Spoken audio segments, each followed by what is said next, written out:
The last speaker is Mr.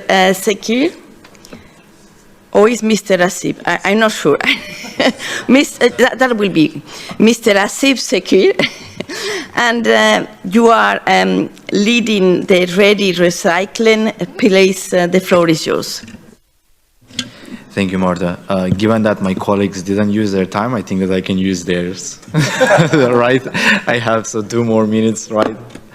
Anyway, thank you for the question.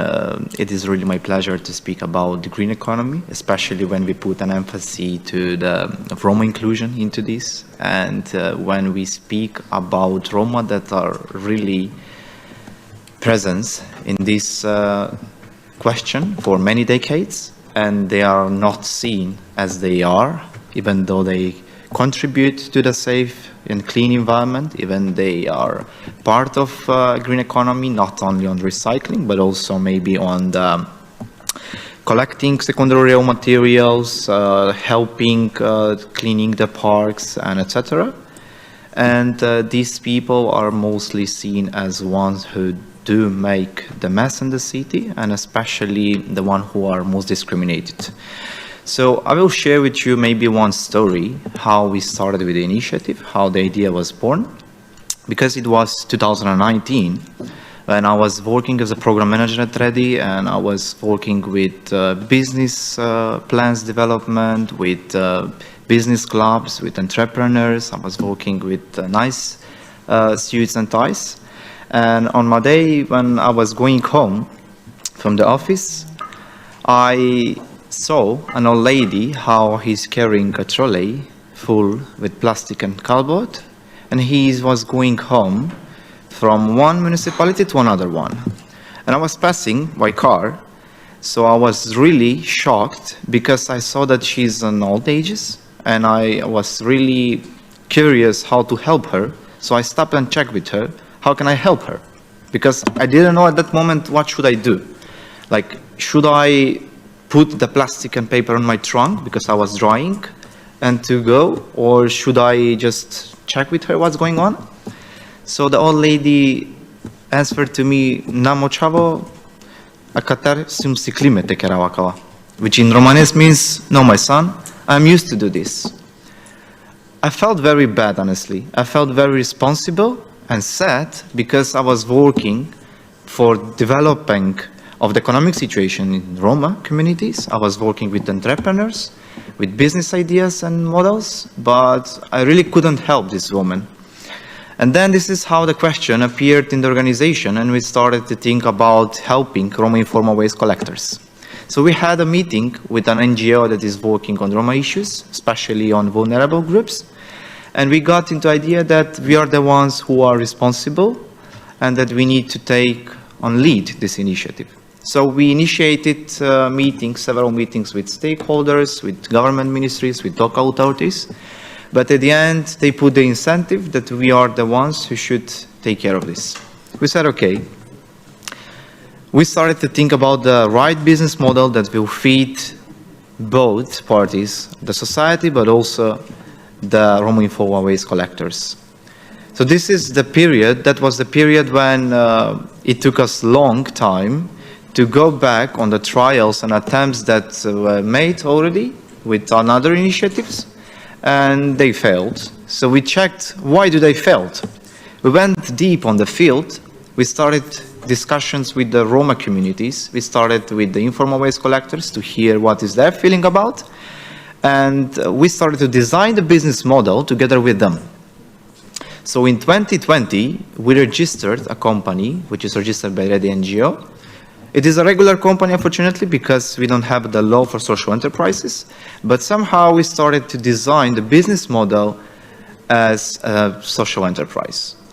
And we told these people that this company should be your company in the future. We will try to develop your capacities working with you, so at the following period, you are the ones who will lead in this initiative. So this is an initiative that obtained a license for collection and transport from Ministry of Environment in 2020, And it took us long, honestly, because of the whole administration process, because of the challenges that we had on the field, and because of the complexity of the whole process, we splitted the whole implementation process in 3 phases. The first phase, which is collection and transport of non-hazardous waste, it is currently operating from last year, October. And it is enabling hiring people, actually these are the Roma informal waste collectors, organizing them and formalizing them by employing in the company, while establishing a system for primary waste separation. It means that these collectors are placing waste bins in household companies and buildings, so people can have opportunity to separate waste plastic on one container and paper on another one. It showed us a positive case, and we started to think about the scaling up. So this is how the second phase appeared. It is actually storage and treatment of the collected materials that would enable us adding values on the materials that these people are collecting. So we were thinking all the time how we can just expand this network and how we can facilitate their activities. And we came up to the idea that we need to put the digital component in the second phase, so we can innovate a smart waste bin that will facilitate their work, but also to have an online platform that will give them access to the containers and also to the other points that the households are getting. Shortly, I will finish.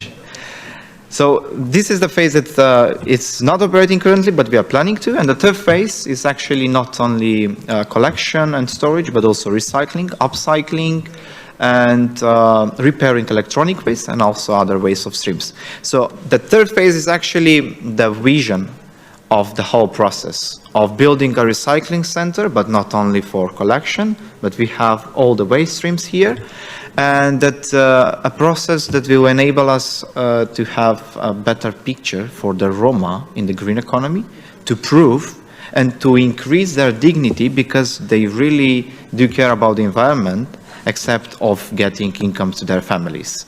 So I think that if I go back now to my story with an old lady, unfortunately we couldn't employ her.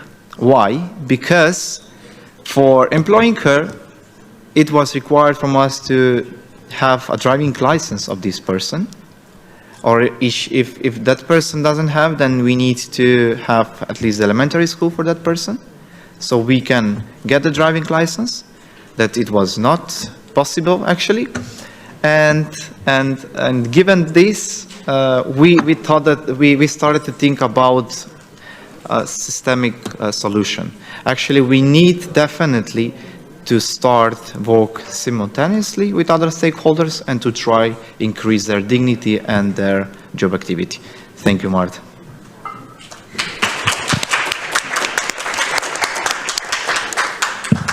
Thank you very much. And